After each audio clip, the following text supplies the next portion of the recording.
انتي مش أم فاشلة، بس ممكن تكوني بتحاولي بالطريقة الغلط. لو ابنك بيكره في المذاكرة مش دايما لأنه كسول، ممكن يكون حاسس إن المذاكرة عقاب مش حاجة ليها معنى.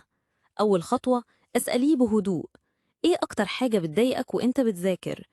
وامسكي نفسك، اسمعيه للآخر من غير ما تقطعيه. أول ما يحس إنك بتفهميه مش بتحكمي عليه، هيفتحلك قلبه. تاني خطوة، خليه هو اللي يختار. قوليله: تحب تذاكر إمتى؟ دلوقتي ولا بعد ما ترتاح؟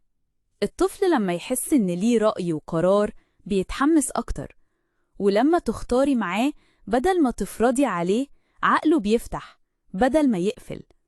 ولو نفسك توصلك أفكار زي دي، اضغطي دلوقتي على زر الاشتراك وفعلي الجرس علشان توصلك أول ما تنزل. تالت خطوة، ركزي على المجهود مش النتيجة. حتى لو ذاكر 10 دقايق بس، قوليله: أنا فخورة إنك حاولت. الطفل لما يسمع الكلام ده بيبدأ يشوف نفسه ناجح مش فاشل. الطفل اللي بيحس بتقدير حقيقي بيحب يكرر الإنجاز من نفسه.